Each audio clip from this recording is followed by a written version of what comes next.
Good evening and welcome back to the One Celtic Fans View this evening. Well, looks like Celtic are getting busy before the majority of the players return next week for pre-season training, and to meet the manager. And Brendan Rodgers looks as if he's going to get a few players in the door before Celtic even kick a ball in anger. We're completely shocked, to be honest, aren't we?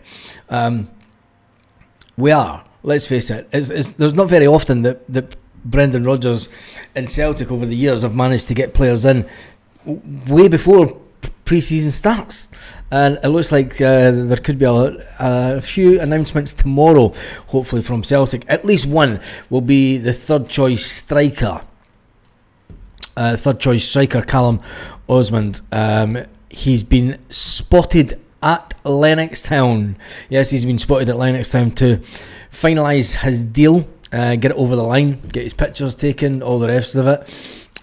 Pictures on the strip, and then he'll get a couple of days off and told report for duty next Monday. Yes, and tomorrow morning the fixtures are out, so we will be going live at 9 o'clock tomorrow morning as the fixtures are released, and then hopefully we should start seeing some friendly faces, some familiar faces trooping back into Lennoxtown next week, and that's it. It's getting ready for the football season again. That's it. It's done and dusted, isn't it? There's only 2 weeks until Celtic play again. In fact, let's get the countdown timer on. As we speak, until the next game, we have 14 days, 23 hours, 31 minutes exactly until Celtic play their next game of football against Queen's Park. Yes, the friendly against Queen's Park at the City Stadium is the first game of what will be a long season again for Celtic. The football season, it's getting to the stage now where it's almost an 11-month task for the players. It's an 11-month endurance test at Celtic.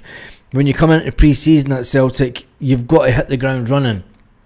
We've got some fantastic games lined up over the next month or so. Obviously with the Queen's Park game, the first one, and then Celtic travel to Ireland for the Cork City in the Cork Cup on the 8th of July. They'll play Sporting in the Algarve in Portugal. Should have went to that one. Might still try and get a flight over. And then the return to Celtic Park on Saturday the 19th to face a Newcastle United. And there's still loads of tickets available online for this one. Celtic fans just do not fancy having to pay the 25 quid, do they, to face Newcastle. And let's face it, it's only Newcastle. Do you know, it's show availability, find tickets. You can even get hospitality. I wonder how much the hospitality is. My days at hospitality at Celtic are well past. It was good, and I still know a lot of guys that have seats in the Club Celtic lounge. I'm just waiting on the Celtic computer going to show me how many seats are available. And the e-ticketing at Celtic is terrible, isn't it? e-ticketing.co.uk Celtic. It's that time of night. The site's probably crashed. There's no folk trying to get Celtic tickets anyway, that's for sure. And then after that, as I've just closed down the wrong page, after that game at Celtic Park, we then do go and play Ajax in Italy on the 24th. There will be another game. If we beat Ajax, there will be another game to be played in Italy for the some cup, and it'll be interesting to watch that game. Ajax. Is it as good a pre-season as last year? Obviously we played Man City last year and Chelsea, I mean, Ajax will give us a good standard. Newcastle will obviously give us a good standard. Sporting, Queen's Park's always the easy one. The first game back, it's just the friendly kickabout, is it? And it's just Brendan Rodgers getting players on the pitch and trying out new things. I think the same will be said for the Cork City. I think once we go to Portugal in the training camp at Portugal, that's when you'll see Brendan Rodgers turn things up, and you'll see players starting to get a bit more settled. And then the time that you get to the Ajax game on the 24th, you're pretty much starting to see your first team 11 starting to form and starting to gel, and seeing if there's any surprises that Brendan Rodgers may throw at us. Will Brendan Rodgers be going for a change of formation with regards to the 4-3-3, due to the fact that Kieran Tierney doesn't really like to come inside, does he? So is it going to be more a standard 4-3-3 where Kieran Tierney is just up and down the wing like a complete bullet? But anyway, the fact that the young Fulham guy has been spotted at Celtic Park is a good thing. But what does it say for Johnny Kenny? What does it say for Johnny Kenny? He's a player that, he was told he was doing fantastic. He looked as if he was going to be a cracking player, but he might not even be anywhere near the first team. He might get put out on loan. And will he be devastated at that? I mean, Brendan Rodgers has got a lot of talking to do to players next week. It'll be interesting to see Gustav Lagerbielke coming back, Stephen Welsh, Kwon, Louis Palma, Marco Tilio. He'll need to return for duty unless he's sold between then. And then there's the young players that were out on loan last season, and there was quite a number of them, going from Adam Montgomery, Ben Summers, Matthew Anderson, Kwon, forgot about him. Why is Adam Montgomery mentioned twice in the Celtic loanee department? Strange one. Odom Olm, young Toby, and young Lenny, also the defender that was at Ayr United. With other Celtic news, Celtic warned of a loophole of a transfer blow.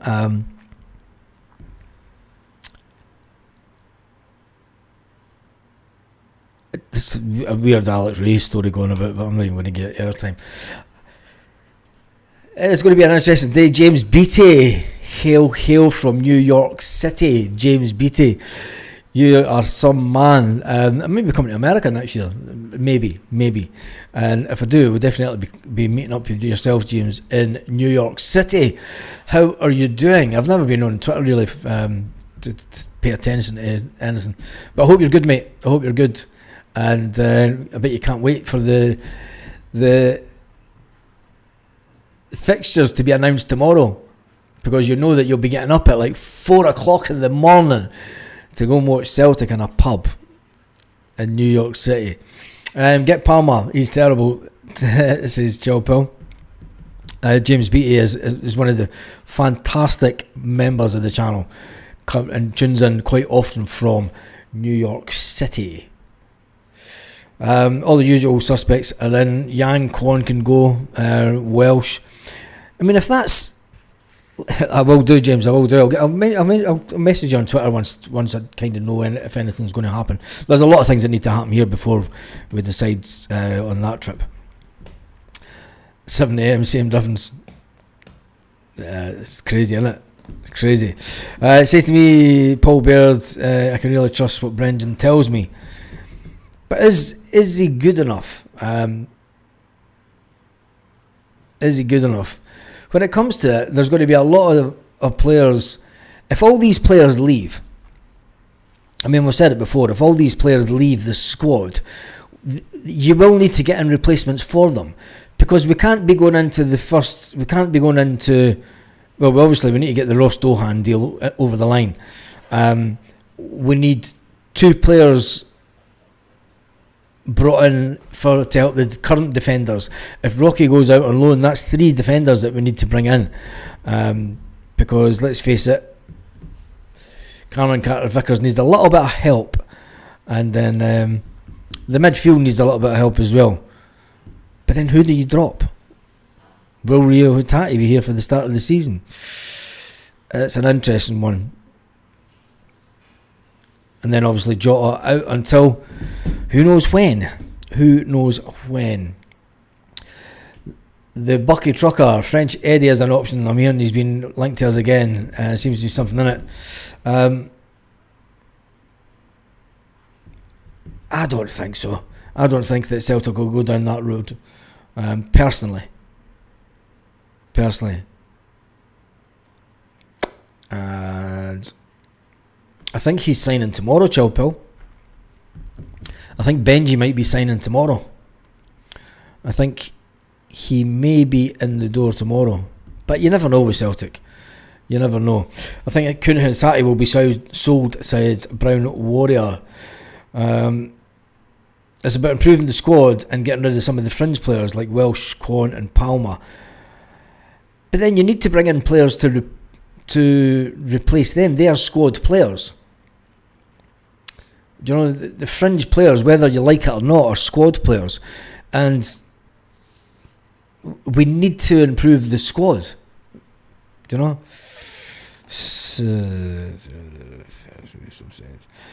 Evan Ferguson should have two different corner takers.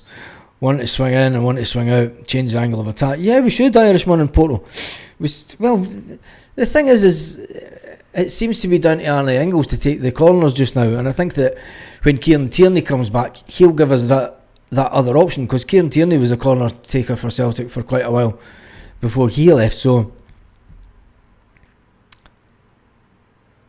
Michelle's got a wedding on Saturday. There you go, you're the bridesmaid. That Evan Ferguson was on fire at Brighton. I hear there's a bit of talk that Celtic may be able to cash in on Matt O'Reilly again. I don't know how that is, because Celtic, the deal with Celtic was 25 million plus add-ons.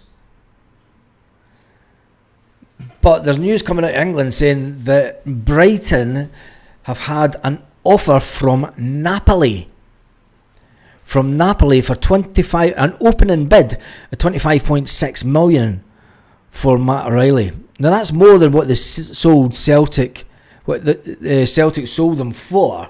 Celtic sold them for 25 million plus add-ons. So there's obviously a sell-on clause, but how does that work out with all the add-ons? When he was wanted by Atalanta, remember, at one point, and they wouldn't pay the money. And I tell you one thing, if that deal does go through, we've just netted, what is it, around £5 million for Frimpong. If we get more money in for Matt O'Reilly this summer, it means that currently we're standing at, we've spent no money, which the board will love. The board will love, and I'm sure when it gets more into the window, I'm sure we'll start spending some of that money that we're getting in, unless the Huns are sick of us getting all this money. We only received 2.5 million supposedly. Even if it's 2.5 million. Even if it's 2.5 million, 10% sell-on clause, 2.6 million for us. But even if it's 2.5 million, it's 2.5 million that we didn't have, did it? And that's 7.5 million that we've brought in this summer from previous assets. That's without selling. I mean, you could basically now take a hit on Gustav Lagerbielke. You could take a hit on Louis Palmer, who had a shocker of a game the other night. So you're not looking for the £6.5 million that they were going to bring in. You know, you add that on, you're at around about the 10 million mark just for getting rid of them. Stephen Welsh, you're going to get 2 or 3 million for Stephen Welsh if you sell Stephen Welsh. Whether you might not agree with me, but I think that you'll get at least 2 or 3 million for Stephen Welsh.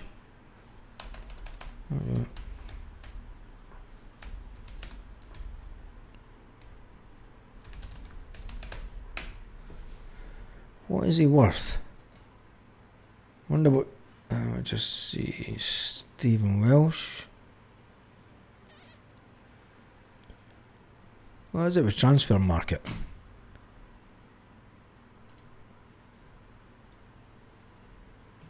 I wonder if I change that back to Spain.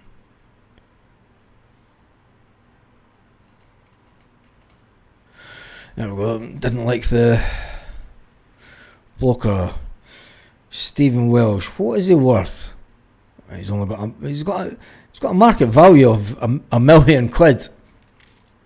Surely he's worth more than £1 million. Come on, if Gustav Lagerbielke is worth 3, but even if you get £1 million in for I mean, it's a good bit of business. He's been a cracking servant to Celtic over the years. If you get £1 million for him, I mean, he came through the youth system at Celtic.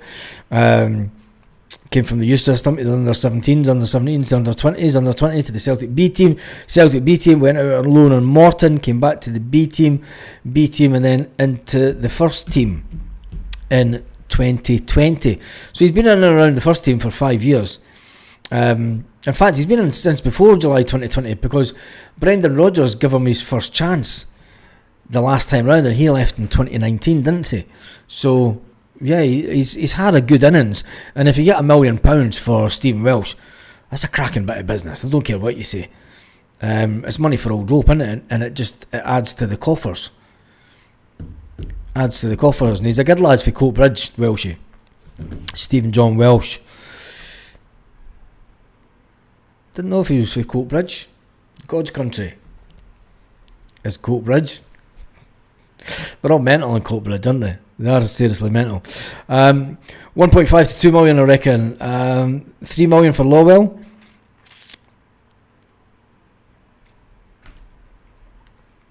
We never got 3 million for young Lowell, did we?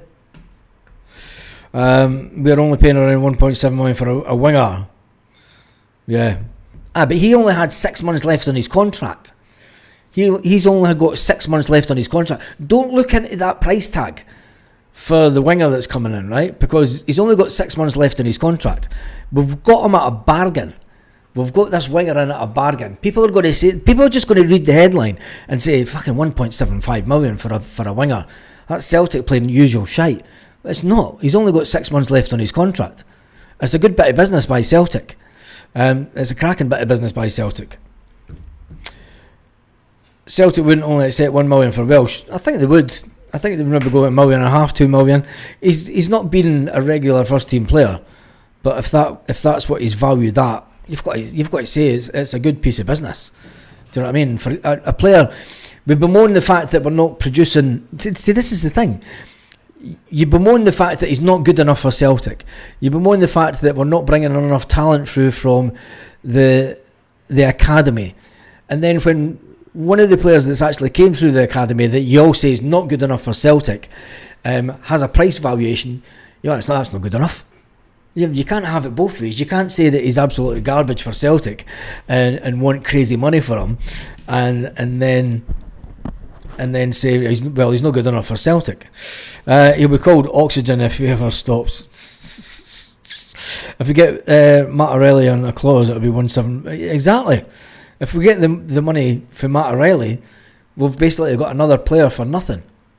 But then that'll upset a lot of fans as well because we never paid big money for him. We offered 2 million. We were offered 2.5 million 2 seasons ago for Welsh. Now experienced out on loan, we'd get at least that, a good selling fee. You're going to get at least 2 to 3 million for Welsh, I would have thought. People need to remember we paid fair play, Michelle, on the ball tonight. We paid 1.6 million for Dyson. Do you know what I mean? And people are saying it's pish, a winger. You should expect the transfer record to be beaten for a striker this year.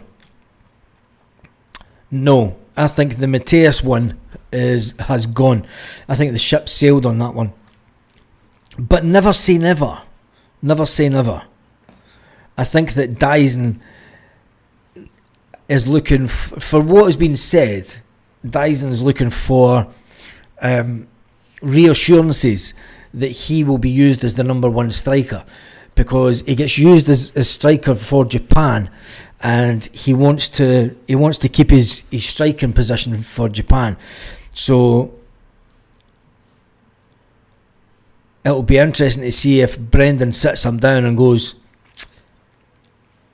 yeah, you're the first choice striker, you're the man I want, now sign that 2-year deal extension, yeah, wee bugger you. So so I think that'll be the more, and this is the thing, right? Should Celtic hoard all the money and give Dyson Maeda what he wants, break the ceiling, blow it up, set SAM missiles into the sky to blow the ceiling right off the roof for the limit of what Celtic will pay players, and give it all to Dyson. Let's just go all in on the chips. Just, you know what? It's like all in. Just pretend that you're still in Vegas, Celtic, and just go all in. The ship and the truth never left the docks, Baz. Yeah. Where's the big money spent this year? If we right, here's if we sign Dyson on a 2-year extension, that's the equivalent to Celtic spending 10 to 15 million on a striker. And people will say, we need another striker. We've just brought in a third choice striker who's in Lennoxtown today. He might still be at Lennoxtown tonight, and then be getting taken out for a meal somewhere and back to his hotel. He'll be staying in the one hotel, and I would rather that we got all the chips on the table and just went full house, full on Dyson, and just give him what he wants. To me, that saves us 10 to 15 million pounds. Would you not? Right there, I'm going to say it. There's the vote.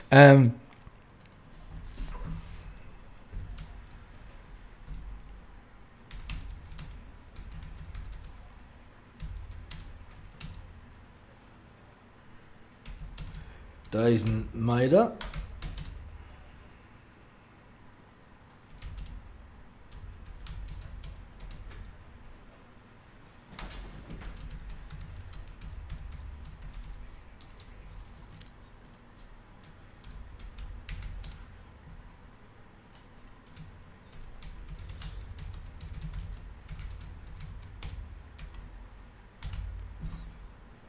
Just see that.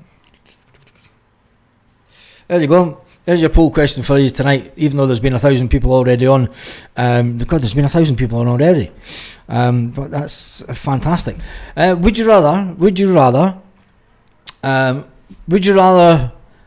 I fucking never wrote that right. Would you rather all in on Dyson Maeda or spend on another striker?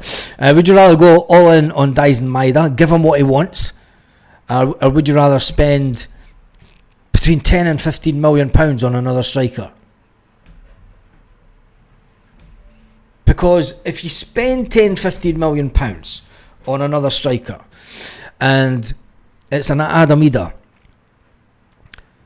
think about it this way: you could spend £5 million on two fantastic wingers that give Dyson Maeda and Adam Ida the service that they truly deserve. And I mean that all day long. Could you imagine if we've got two fast-paced wingers that can take on players and get quick balls in, and then you've got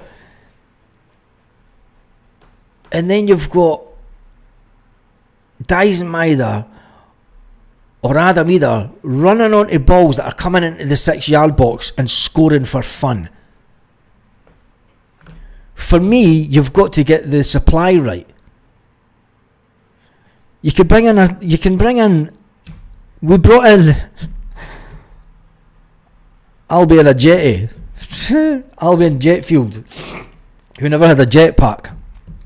You know, we've had strikers that have came in with big price tags before and it's never worked. I mean, I could think back to Tony Cascarino, the first £1 million player at Celtic, and he was brought in he's going to do the next thing. And I think he scored about 3 goals or something for Celtic.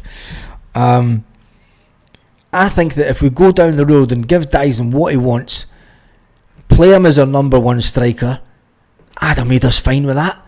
Because Adam Ada knows that he's still going to get 20 odd games a year.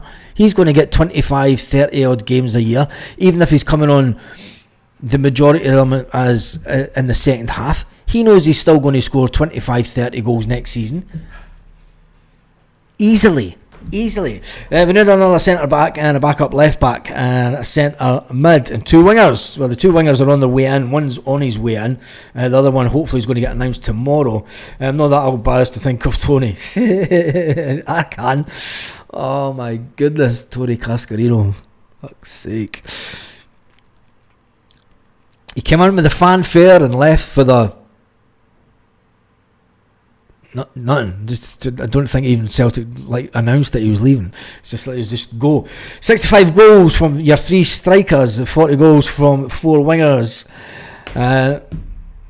Would be plenty for us to win the title. Yeah, it would.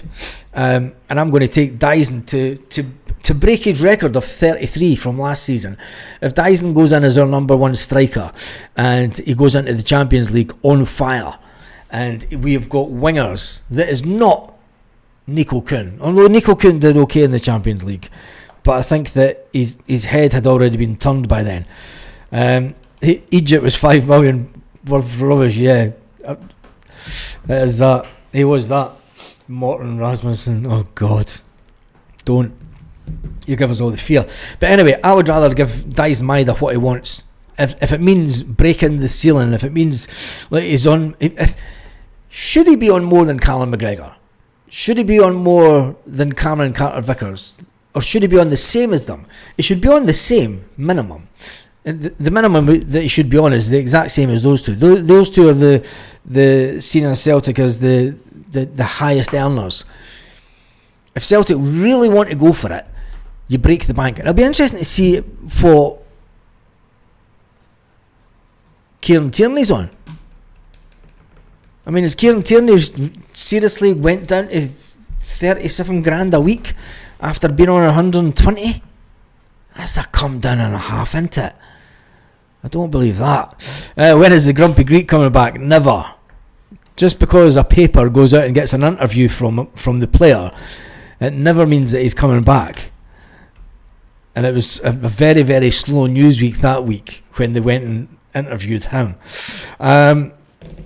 Dyson, Osmond, Ida, Balwishka, Benji. You've got a good... And then when Jota comes back into the mix, do you know what I mean? When Jota comes back into the mix, that just adds to it, doesn't it? His head turned like a demented owl. Dyson will get over 40 goals next season. That's 35 grand a week for Dyson. He's worth more than that. If Callum McGregor's on 37 and Cameron Carter-Vickers is on 37, Dyson's worth 37 to 40 all day long. He's worth it all day long. Katie's on 35 grand a week. Well, that's daylight robbery, isn't it? Hats off to Kieran Tierney. I mean, hats off. He could have went anywhere and got a 2-year deal, and we paid Robbie Keane 65 grand a week. Yeah, but Monty, that's when we were stupid with money, and we used to get to the end of the transfer window, remember, and we would have a big signing coming in at 11:30 at night, so that we would get like a couple of thousand Celtic fans at the door at Celtic Park, and just to get the media going, hey, fucking look at Celtic getting this player in, fucking Jesus. It's like it's the last minute of the transfer window. Get a grip, man. But we all fell for it. We all fell for the hurrah that and the silliness of what Celtic did, and it put us into a bad way financially for a few years. KT's taking a massive wage cut to play for us. He's worth 35 grand a week. I mean, if he's taking a pay cut for 35 grand to 35 grand a week, I mean, he's worth 35 grand a week all day long. David says Kieran Tierney doesn't need the money. It's not about needing the money though, is it? It's about getting paid what you're worth. And his agent must have been sitting pulling his hair out going, Kieran, I can get you 140 grand for 2 years at West Ham.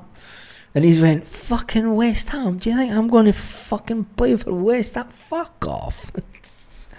I'm going home, man. I've had enough of this fucking crap, fucking poncy ass food done here. I'm going to get a kebab roll. I'm going to get a pie roll.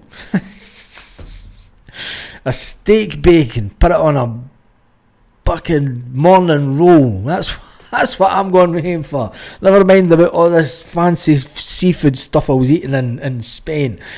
I'm away back up the road for a roll on sausage. Square sausage, black pudding and egg roll. I had a bit of tatty scone on just for the firepower and the carbohydrates. If KD was on the money, he wouldn't have came back to Celtic. If he was in it for the money, he wouldn't have came back. Loan Johnny Kenny out to the SPFL. Yeah, I think that we all think that's where he'll go. Mine Kieran Tierney coming back also solidifies his career for himself, playing for his career. I can see him going into coaching. I said that I could see Kieran Tierney not going into coaching. I could see Kieran Tierney going down the road of Chris Sutton, etc. Because of his time down in England,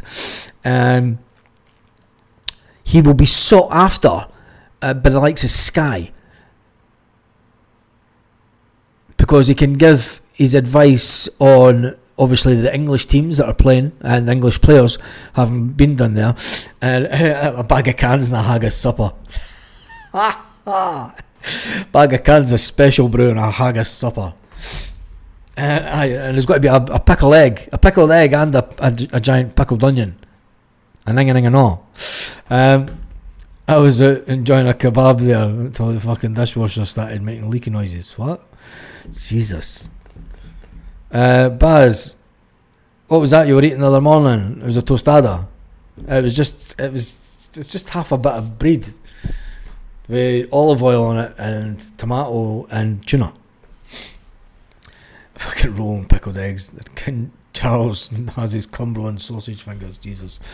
Oh no. Right, anyway, I've been on a lot longer than I was going to be tonight. I was only going to come on for the half hour. We've had over 1,300 views tonight, which is all good. What has that done to the we're nearing a nice little view. Oh, in fact, I could just do this, can't I? Because I've got it hidden.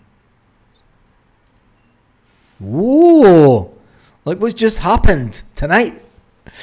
I need to move it for there. Why is it not moving? Subs.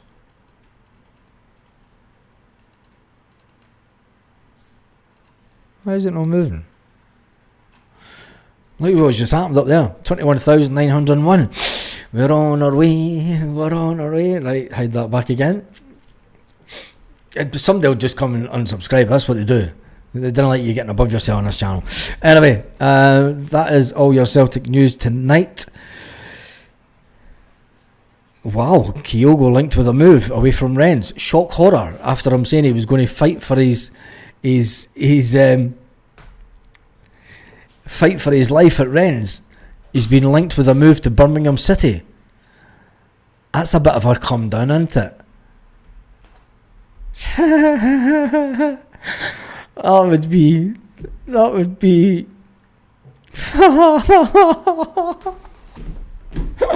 Sorry for any of you Kyogo lovers out there, but from leaving Celtic to go to Rennes and want to leave Celtic because you want to play first team football for Japan, and then playing at Champions League level, playing at the highest level you can in Europe, and then going to Rennes and then going down to the English Championship just 6 months later.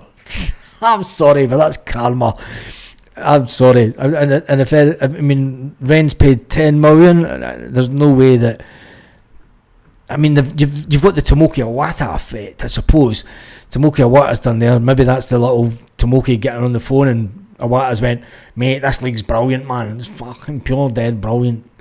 Kyogo's going, Tomoki, what's going on with you? You're only in Glasgow for a short time. You should not have Glaswegian accent. Yeah, fucking shut up. Anyway, on that note, have an absolutely fantastic evening. He's fucked up as he is that. I think Lanky absurd. He probably did. I'm not even going to look at it. No, I didn't. Anyway, have a fantastic evening, Celtic fans. Wherever you are, I'll be live tomorrow morning before, it will be 9 o'clock Celtic part time. Got to remember, tomorrow, the fixtures are out. So we'll get the fixtures. Brilliant. Absolutely fantastic. Birmingham City will do his international. I don't think he's no chance. Anyway, laters.